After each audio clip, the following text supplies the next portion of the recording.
आओ आओ आओ आओ, मैनेजर साहब फोन करेंगे, आपके अकाउंट में सस्पिशियस एक्टिविटी देखी गई है। हचाक से इतना पैसा कहां से आया?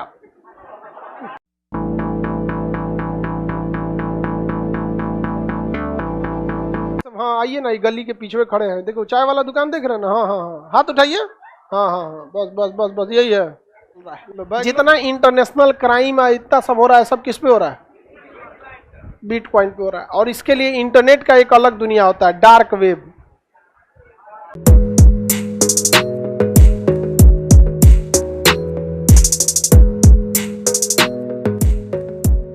समस्या ये है, आप करेंसी यूज करेंगे तो एक लिमिट के बाद आपको अकाउंट से ही ट्रांसफर करना पड़ेगा। 50,000 से ज्यादा का सामान खरीद रहे हैं तो अकाउंट से, 2 लाख से ज्यादा आप कैश दे नहीं सकते हैं, पकड़ा जाएंगे तो जेल हो जाएगा।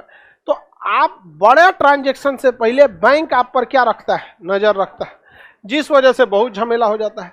इसलिए एक बहुत बड़ा दिमाग वाला आदमी था, उसका नाम था सातोशी नाकामोटो।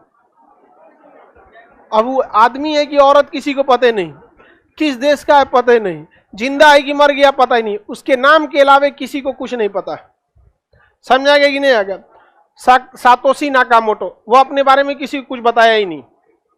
उसी को फादर ऑफ क्रिप्टो करेंसी कहा जाता है। तो अब एक चीज तो ध्यान समझ में आ गया, क्रिप्टो मनी नहीं है, करेंसी है। मनी नहीं है, क्या है? करेंसी है, यानी ये भी सिक्योर नहीं है। तो पहला चीज की क्रिप्टो करेंसी सिक्योर नहीं है। कोई भी करेंसी से सिक्योर नहीं है। कोई करेंसी सिक्योर है? जैसे श्रीलंका का रुपया गिर गया नीचे, करेंसी सिक्योर नहीं होता है, मनी सिक्योर होता है। तो क्रिप्टो करेंसी जो है वो कई तरह का। फेसबुक का भी अपना क्रिप्टो करेंसी है, लीरा, लिब्रा करके ऐसे करना है, लीरा बोल दिए क्या? हाँ ऐसे करके लिब्रा एक तो है। पेट्रो है, वेनेजुएला का है। सातोशी नाकामोटो का बिटकॉइन है। ऐसे करके हजारों क्रिप्टो करेंसी है, जिसमें सबसे फेमस क्रिप्टो करेंसी बिटकॉइन। सबसे फेमस क्रिप्टो करेंसी बिटकॉइन है। तो ऐसा नहीं है कि केवल क्रिप्टो करेंसी एक को है, बिटकॉइन क्या है? फेमस है। इस क्रिप्टो करेंसी में होता क्या है कि वो उस पर सेंट्रलाइज नहीं रहता है और ना ही उस पर किसी का कंट्रोल रहता है। अगर हम आपको 1 लाख रुपया भेजते हैं तो आपके अकाउंट में डायरेक्ट नहीं जा सकता है, हमको 1 लाख अपने बैंक में डालना पड़ेगा और वो 1 लाख आपके बैंक में डालना चाहेगा। अगर हम चाहें कि बाद में पता चला कि पैसा गलती से चल गया तो हम अपने बैंक को कहेंगे तो वापस वो खींच लेगा। यानी हमारा पैसा भले हमारा है, हमसे ज्यादा नजर कौन रखा है? बैंक वाला टुकु टुकु नजर रखा है सब। अब बैंक वाला बता देता है इनकम टैक्स को, क्योंकि इनकम टैक्स बैंक से जुड़ा हुआ है कि 10 लाख से ज्यादा का ट्रांजैक्शन होगा तुरंत हमको मैसेज कर देना, ऑटोमेटिक मैसेज चला जाएगा ज्यादा भेज रहा है पैसा। तो हमारी करेंसी कैसी है? सेंट्रलाइज कंट्रोल्ड है, जिससे कि नजर हो जाता है। अब हमको मान के चलिए विदेश से पैसा मंगाना है 50 लाख रुपया, तो सबसे पहले इंडिया में पैसा मंगाने के लिए कौन सा कोड चाहिए? IFSC code. आप विदेश से पैसा लगाने के स्विफ्ट कोड। विदेश से पैसा के लिए खसी इमोशनल हो गया बेचारा एकदम। विदेश से पैसा मंगाने के लिए स्विफ्ट कोड, और भारत से हमको अमेरिका से 50 लाख मंगाना है तो स्विफ्ट कोड। तो जो भेजेगा पहले अपने अकाउंट में रखेगा और उस अकाउंट से फिर इंडिया में कहाँ भेजेगा? हमारे अकाउंट में। और अचानक 50 लाख पहुंचेगा तो अकाउंट में फ्रीज हो जाएगा। फ्रीज मतलब बंद नहीं हुआ है, ना आप उसमें पैसा भेज सकते हैं ना जमा दिया आपका अकाउंट। अब आपको बुलाएगा, आओ आओ आओ आओ, मैनेजर साहब फोन करेंगे, आपके अकाउंट में सस्पिशियस एक्टिविटी देखी गई है। हचाक से इतना पैसा कहां से आया? तो उसका जवाब दो, तुम्हारा क्या काम है भाई? जिसका पैसा है। तो इससे इलीगल चीजों को रोका जा सकता है। तो सेंट्रलाइज करेंसी का फायदा है कि आप इलीगल एक्टिविटीज को क्या कर सकते हैं? रोक सकते। लेकिन एक ऐसा आदमी होता जो पैसा भेजता डायरेक्ट अमेरिका से भारत में, और वह पैसा किसी बैंक को पता नहीं चलता, तो वो हो जाएगा क्या? Crypto currency. हालांकि ये क्रिप्टो करेंसी आज के समय में, ये पहले से चल रहा है, 100 साल पहले से, जिसे हम हवाला बाजार कहते हैं। कौन सा बाजार? हवाला बाजार। उसमें पैसा कैसे भेजा जाता है? जैसे हमको 10 लाख रुपया पटना से दिल्ली भेजना है, पटना से कहां भेजना है? कितना? 10 लाख। तो हवाला बाजार के कई सारे एजेंट आते हैं सब, तो हमको पटना में कैश ले लेगा, लो भैया ये 10 लाख, उसका कुछ वो पैसा भेजने का 500 1000 रुपया जो चार्ज लेगा वो अपना चार्ज ले लेगा, और 10 लाख ले लिया। इसका कोई जान पहचान वाला होगा दिल्ली में, उसको फोन कर देगा कि भाई यहां से 10 लाख रिसीव हो गया है, वहां पे तुम भेज दो, पैसा पटने में है, लेकिन इसका रिलेटिव जो है वो कहां भेज दिया, दिल्ली। अब ये लोग बाद में अपना हिसाब किताब करते रहेंगे, और दिल्ली में उसके पास पैसा फोन कर देगा। अब हमको जिस व्यक्ति के पास पैसा भेजना था, दिल्ली में फोन कर देंगे, हाँ पैसा पहुंच गया है आनंद विहार रेलवे स्टेशन पे, ये नंबर है, इस आदमी से कॉल करो, जाइएगा बस स्टैंड के पीछे को प्लास्टिक में थमा देगा, जाओ हो गया। आरबीआई देखते रहो, जो what is this, Swift code, IFSC code, challan, Nifty, RTGS, chequebook सब रख ले रह गया यहाँ पर, समझा गया कि नहीं।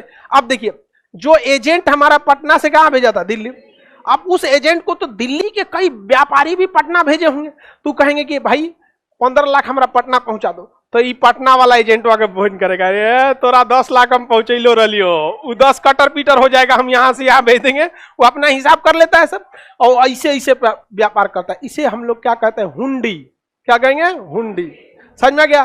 बैंक गायब, पते नहीं है यहाँ पे, निकल गया बैंक, यहाँ पे चिल्लाते रहिए आप, बैंक में झमेला है, 900 का पूरा एजेंट है, सब ट्रेनिंग है, कितना पुलिस को देना है, कितना क्या देना है, सब चीज तो फिक्स रहता है ना, नहीं समझा गया। जिसको यही व्यापार करना है वो मैनेज करना सीख लेगा, नहीं सीख लेगा, करोड़ों का व्यापार यहाँ पे। दाऊद इब्राहिम का नाम सुने, उसका सबसे बड़का बिजनेस यही है, विदेश से पैसा मंगा के इंडिया में, पाकिस्तान में, यूएई में, अरब में शिफ्ट करने में सबसे ज्यादा उसका यही पैसा काम करता है, उसका मेन बिजनेस यही है। आपको हाँ तो बकलवा तो अपराध है ये, हम कहां कह रहे हैं अपराध नहीं है, ये तुम अजब आदमी है यार तुम। बताइए कर सर ये तो गलत बात है ना, आपको नहीं लग रहा ये गलत है, तू कह रहा है कि सर ये तो गलत बात है, गलत बात है, तू फोन पे बतियाते रहता है, सही बात है, चलो ध्यान दो आप, आपको समझ में आ रहा है कि नहीं आ रहा, क्या इसमें बैंक काम आया, क्या इसका हिसाब आरबीआई को लगा।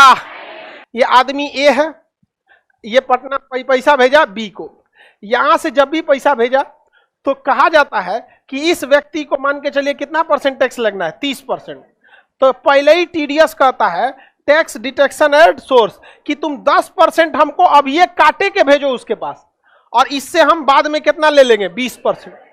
तो इनकम टैक्स दोनों पे नजर रखता है, समझ में आ गया कि नहीं आ गया।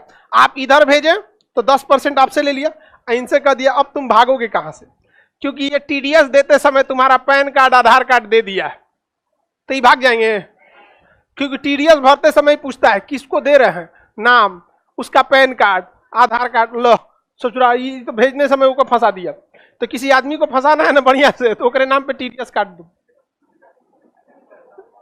आप काटेंगे कितना, 10%, आउ फंसेगा इधर ही आप, तो आप ऐसे कैसे काट सकते हैं। वो बोल सकता है ना कि भाई जबरदस्ती काट दिया, हमको पता ही नहीं है, लेकिन अगर उसके अकाउंट में पैसा आ गया है तो तो गए काम से, यहाँ पर टीडीएस काट देंगे।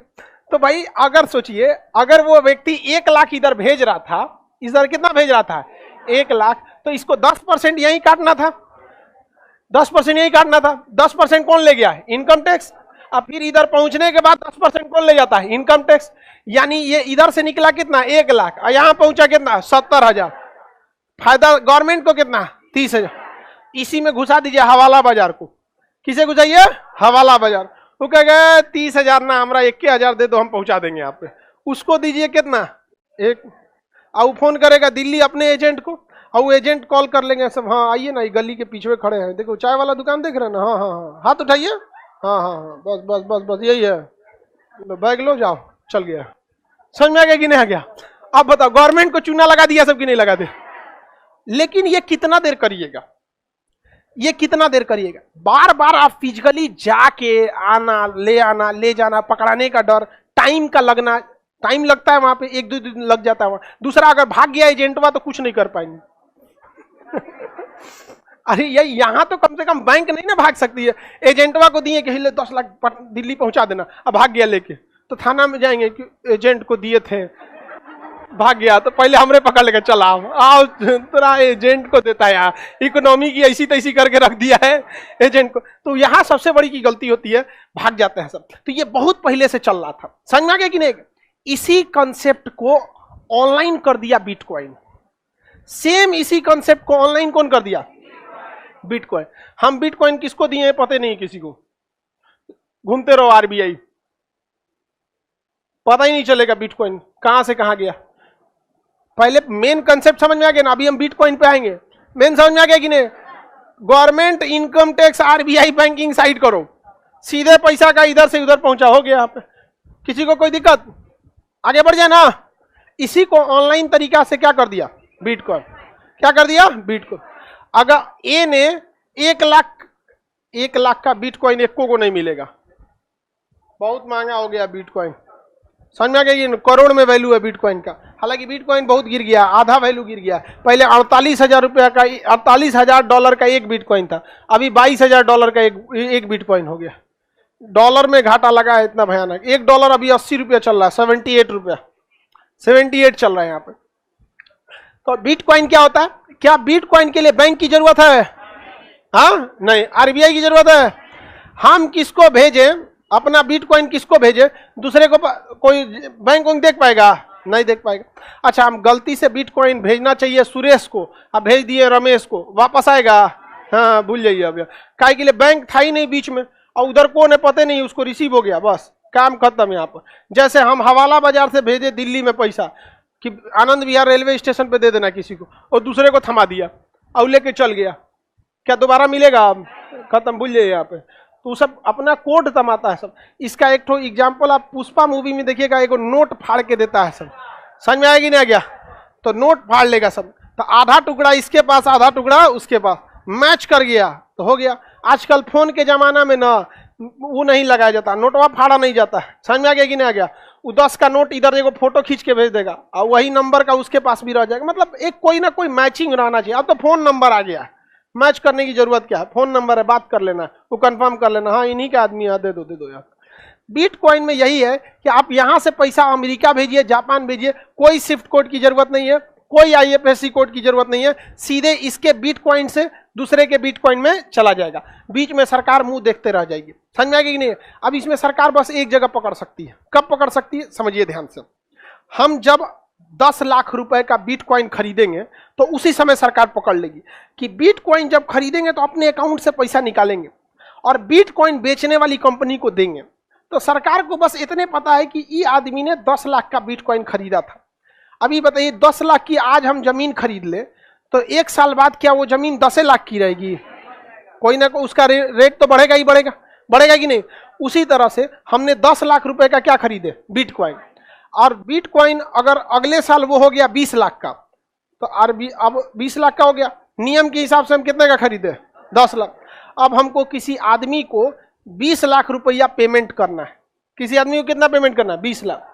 तो 20 लाख का पेमेंट करने के लिए हमको अलग से 30% इनकम टैक्स देना पड़ेगा। यानी 20 लाख रुपया पेमेंट और प्लस में 6 लाख रुपया टैक्स।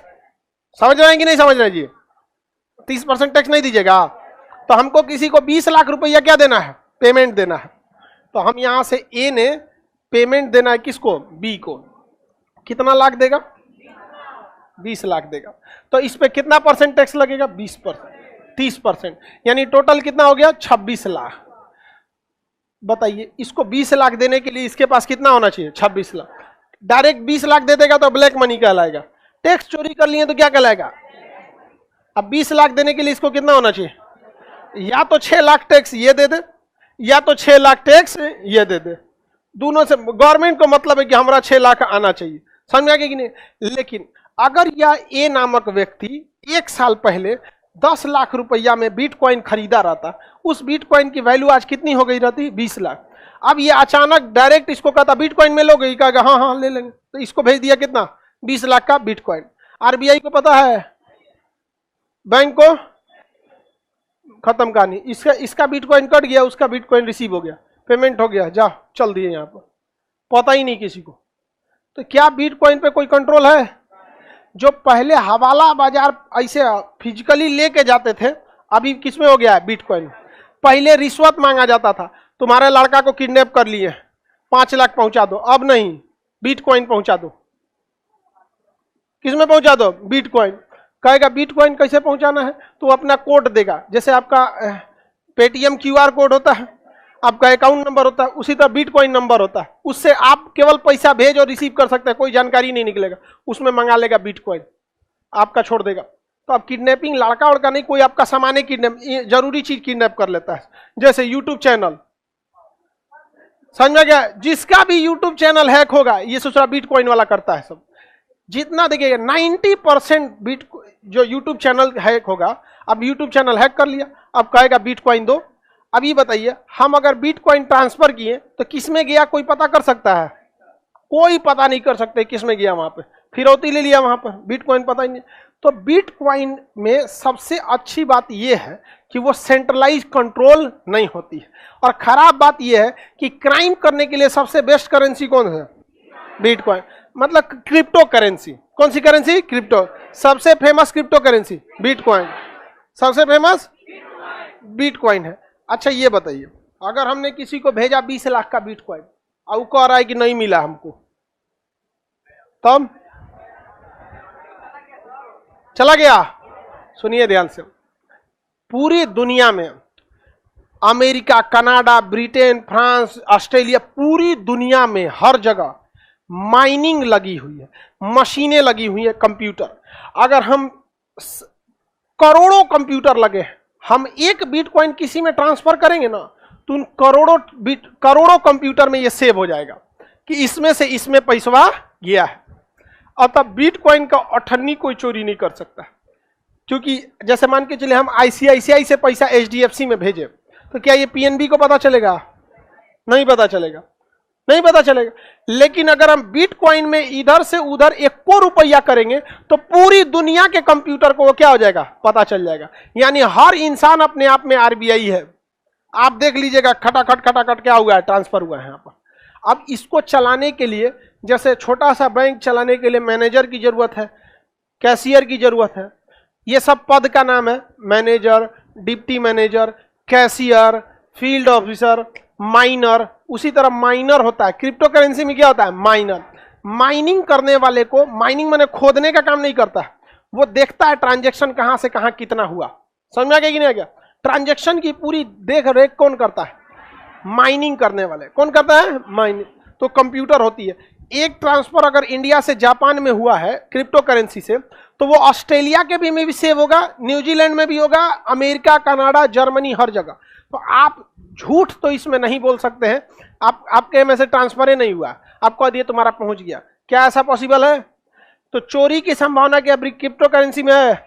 नहीं। लेकिन अगर गलती से दूसरे में भेज दिए तब वापस आने वाला नहीं है। एक आदमी का बिटकॉइन है बहुत ज्यादा, अरबों खरबों रुपए हैं, और उसका पासवर्ड भूल चुका है। 3 पासवर्ड की 4 पासवर्ड देता है, और उसका मतलब एक बस चांस बचा हुआ है। और अगर उसका पासवर्ड आ गया तो क्रिप्टो करेंसी में वो राजा हो जाएगा। अरबों खरबों रुपया है। पहले क्रिप्टो करेंसी बहुत सस्ता था, 100 रुपया का, अभी तो करोड़ में मिलता है। 2012-13 में कोई क्रिप्टो करेंसी को, बिटकॉइन को पूछता नहीं था, उसी समय वो 1 लाख बिटकॉइन ले लिया। हाँ, सस्ता मिल रहा था। हाँ, हो जाता है कैश में भी। अब कैश में कौन बेवकूफ बिटकॉइन को कैश में कन्वर्ट कराएगा? ये बताओ ना, बताइए कितना शरीफ इंसान है, कह रहा है कि बिटकॉइन कैश में कराएंगे कि नहीं कराएंगे। अब बिटकॉइन को कैश में कराने के लिए आपको बैंक में भेजना पड़ेगा। अब बैंक से लेंगे तुरंत धरा जाएंगे। यहाँ पे क्या जरूरत है कैश में करने का? यूज कैसे करेंगे? अरे यार, अजब आदमी है इंसान। अपना यूज का 10 से 20 हजार से ज्यादा आदमी अपने पे खर्चा नहीं करता है। खाना पीना कपड़ा ये अपने पैसा से खरीद लो। अब बाकी जो संपत्ति खरीदना है उसको बिटकॉइन से खरीदते रहो। कौन चीज तुम आलू खरीदेगा बिटकॉइन में? समझो बाबू, जो आदमी चेक साइन करता है, कभी सुने हैं किसी को कि आलू खरीदा तो चेक साइन कर रहा है? अपनी जरूरत की चीजों की चीजें आदमी कैश और ऐसे ले लेता है। चेक का यूज कब होता है? बड़ी चीजों के लिए। बिटकॉइन का यूज बड़ी चीज के लिए। कभी सुने हैं कोई कैश, चेक से कैश निकाल रहा है? बहुत कम में आदमी निकालता है। समझा नहीं? क्या कहना है कि जब दुनिया को पता चल जाएगा पैसा भेजा गया इसमें से इसमें, तो फिर सरकार को कैसे नहीं पता चलेगा? वो ये नहीं पता चलेगा कितना पैसा भेजा गया। कोड होता है, कोड, कि इस अकाउंट से इतना कोड का ट्रांसफर दूसरे अकाउंट में हुआ है, बाकी और कुछ पता नहीं चलता। जैसे आप स्विस बैंक में अकाउंट खोलवाइएगा ना, तो आपका नाम हम नहीं मिलेगा, आपका कोड मिलेगा, कोड। इसीलिए ना पता नहीं चलता है किसका पैसा है। अब इंडिया के एक आदमी का कोड मिल गया था, लोटस, नाम क्या था कोड का? लोटस। और पता चल गया, लीक हो गया मामला कि लोटस नाम का एक अकाउंट है। और ये 1985 की बात है, 84-85 का। विश्वनाथ प्रताप सिंह, वीपी सिंह उस समय प्रधानमंत्री के रेस में चल रहे थे और राजीव गांधी चुनाव जीत रहे थे। वीपी सिंह ने हल्ला कर दिया कि लोटस का मतलब क्या होता है? कमल। और राजीव का मतलब क्या होता है? कमल। समझ में आ गया कि नहीं आ गया? अब चुनाव है भाई, अब सही भी हो सकता है, गलत भी हो सकता है, लेकिन उस समय ये बहुत मामला पकड़ा हुआ था कि राजीव गांधी का ही पैसा रखा हुआ है उसमें, क्योंकि उसमें कोड क्या था? लोटस। और राजीव का भी मतलब क्या होता है? कमल। और लोटस का भी मतलब कमल। तो देखिए, गवर्नमेंट इसे पहले बैन की हुई थी, तो कोई मानता था नहीं, क्योंकि इसके लिए आपको किसी ऑफिस में जाना नहीं है, मोबाइल में खटाखट कर देना है, तो छापा कहाँ मारिएगा? ना कोई जानकारी देता है ना कुछ। हाँ, तो अभी गवर्नमेंट को पता है, तो गवर्नमेंट पहले इसे लीगल नहीं माना था, लोग मानते ही नहीं थे। और करोड़ों करोड़ों का व्यापार किसमें होता था? क्रिप्टो में। और क्रिप्टो इतना कोडिंग में है कि आपको पता नहीं चल पाता है कि किसका कोड है। तब गवर्नमेंट मजबूरी में आके कही कि क्रिप्टो करेंसी से व्यापार कीजिएगा तो हम टैक्स लेंगे। कही कि भैया पकड़ा है ये नहीं रहा है, लॉस भी हो रहा है, उससे अच्छा क्या ले लो? टैक्स ले लो। तो अभी गवर्नमेंट क्रिप्टो करेंसी को लीगलाइज कर दी है। क्या कर दी है? लीगलाइज कर दी। बशर्ते टैक्स कितना लेगी गवर्नमेंट? 10-20% आपका क्या लेगी? टैक्स लेगी। अलग अलग लेवल पे टैक्स अलग अलग होता है। हाँ, व्यापार कर सकते हैं बिटकॉइन में, बशर्ते सामने वाला लेने के लिए रिसीव करे। समझिए ध्यान से, हमारा रुपया जो है वो लीगल टेंडर है, यानी अगर हम किसी को भारत में रुपया में पेमेंट देते हैं तो वो मानने के लिए कंफर्म है, उसे लेना ही पड़ेगा। समझ में आ गया कि नहीं? अगर आप किसी को फोन पे कर दें तो मना कर सकता नहीं, आप कहेंगे अकाउंट ट्रांसफर कर दे तो कहेगा नहीं, लेकिन आप कहेंगे कि हम आपको पैसा दें तब वो मना नहीं कर सकता, क्योंकि रुपया क्या है? लीगल टेंडर है। रुपया क्या है? Legal tender. उसी तरह से क्रिप्टो करेंसी लीगल टेंडर नहीं है। आप किसी को बिटकॉइन देना चाहते हैं, क्रिप्टो में देना चाहते हैं, दे सकते हैं, लेकिन सामने वाला रिसीव करने के लिए बाध्य नहीं है, बाध्य नहीं है। तो बताइए, क्रिप्टो करेंसी को लीगल करके सही किया कि गलत है? सही किया है, वो तो चोरी हो ही रहा था, पैसों जा रहा था वहां पर। समझ में आ गया कि नहीं आएगा? सेम जैसे बिहार में दारू वाला सिस्टम है, बिक रहा है, हालांकि पीने वाले की गलती है ये। नेपाल से भी आ जाता है ना। बताइए ध्यान से, बिटकॉइन का ट्रांजैक्शन क्या दिख सकता है? क्या बिटकॉइन के ट्रांजैक्शन की लेन देन का रिकॉर्ड कौन रखता है? माइनर। आप भी माइनिंग का काम कर सकते हैं कि नहीं? कर सकते हैं। माइनिंग के लिए बस आपको एक कोर्स लेना पड़ता है, उसमें जब सही से हो जाइएगा तो आप माइनिंग करने लगिएगा। अच्छा काम कीजिएगा तो इसमें ना सैलरी मिलने वाला है नहीं आपको, अच्छा काम कीजिएगा तो आपको अपने से बिटकॉइन मिलेगा, और नहीं कीजिएगा तो चुपचाप माइनिंग करते रहिए, कोई फायदा होने वाला नहीं है यहाँ पर। अगर हम रूस से, सपोज कीजिए रूस में 10 करोड़ रुपया भेजना चाहते हैं, तो ऐसे भेजेंगे तो पकड़ा जाएंगे कि नहीं? पकड़ा जाएंगे। एक काम करते हैं, तो 10 करोड़ हम बिटकॉइन भेज देंगे तो पकड़ाएंगे नहीं। लेकिन पहली बात ये बताइए कि हम 10 करोड़ का बिटकॉइन खरीदेंगे कैसे? समझिए ध्यान से, छोटे छोटे लोगों से, किसी से 1 लाख का, किसी से 2 लाख का, किसी से 5 लाख का बिटकॉइन खरीदवाएंगे, ताकि जिस पर गवर्नमेंट की नजर न पड़े, गवर्नमेंट की नजर न पड़े। एक के बार 10 करोड़ का खरीद लेंगे तो नजर पड़ जाएगा। अब 5-5 लाख करके आप 1000 आदमी से खरीदवा दीजिए, नजर नहीं पड़ेगा, तो उनसे खरीदवाएंगे। अब जैसे खरीदाएगा उतने भर गवर्नमेंट को क्या रहेगा? पता रहेगा। अब तो खरीदा गया, अब उन सब से कहां मंगा लेंगे? अपने पास। अपने पास मंगा लिए, हमारे पास बिटकॉइन 10 भेज दिए, कहां? रूस में। देखते रहो पुतिन। समझ में आ गया कि नहीं? अमेरिका वालों ने बैन लगा दिया था किस पर? रूस पर, कि रूस पे कोई व्यापार नहीं करेगा, उसकी मुद्रा कोई नहीं लेगा रूबल को। उसे जरा बिटकॉइन लेने लगा। क्या लेने लगा? बिटकॉइन। अमेरिका परेशान हो गया कि बिटकॉइन ही तो और खतरनाक है, इसको और प्रॉफिट होगा। रूस की अर्थव्यवस्था क्या गिर पाई? नहीं गिर पाई। तो क्या क्रिप्टो करेंसी सेंट्रलाइज है? बिटकॉइन खरीदेंगे कैसे? ऑनलाइन आप खरीद सकते हैं, लेकिन जहां ज्यादा खरीदेंगे आप पे सरकार नजर रख लेगी। उसका भी तरीका बताया आपको, इधर उधर से खरीद के मंगा लीजिए अपने पे। आप मंगाने के बाद आप पे नजर रखना पॉसिबल नहीं है। फिर किसका माइनिंग वाइनिंग का काम होता है, पता सब चल जाएगा। देखिए बात समझिए, गवर्नमेंट को नहीं पता चल पाता। जैसे अब कोई आतंकवादी हथियार खरीद रहा है, अब उसको पता है कि हमको ये हथियार का पेमेंट देना है। अब वो हथियार का प्राइस कोई ऐसे तो बर्गर का प्राइस है नहीं कि खुलेआम बिकेगा। लीगल चीजों का ना प्राइस होता है, इलीगल का तो मुंह मांगा होता है। जैसे शराब जहां लीगल है वहां एमआरपी पे मिलता है, अब बिहार में जोन चीज मांगेगा देना पड़ेगा आपको।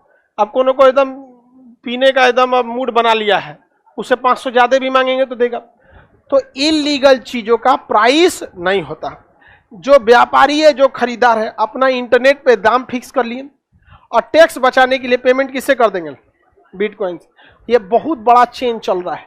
जितना इंटरनेशनल क्राइम है, इतना सब हो रहा है, सब किस पे हो रहा है? बिटकॉइन पे हो रहा है। और इसके लिए इंटरनेट का एक अलग दुनिया होता है, डार्क वेब। समझ में आ गया? गूगल का 3 दुनिया, एक नॉर्मल गूगल आप यूज करते हैं, एक इनकॉग्निटो जो आपको बताए थे, देखे थे ना इनकॉग्निटो। यहां पे क्लिक किए, इनकॉग्निटो काला हो गया है। क्या सर्च करेंगे, कोई रिकॉर्ड नहीं बचेगा, कोई रिकॉर्ड नहीं बचेगा, ना हिस्ट्री बचेगा, ना ये पता चलेगा कि किसने किया है। बात समझिए। यहां देखिए, यहां पे अभी क्या लिख रहा है? इनकॉग्निटो।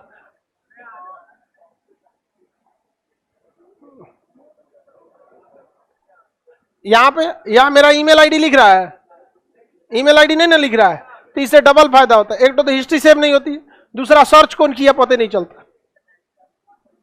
भाई यहां ईमेल आईडी ना लिखता है, लिख रहा है ईमेल आईडी नहीं लिख रहा है, यहां पे ईमेल आईडी है नहीं लिखता है उस पर।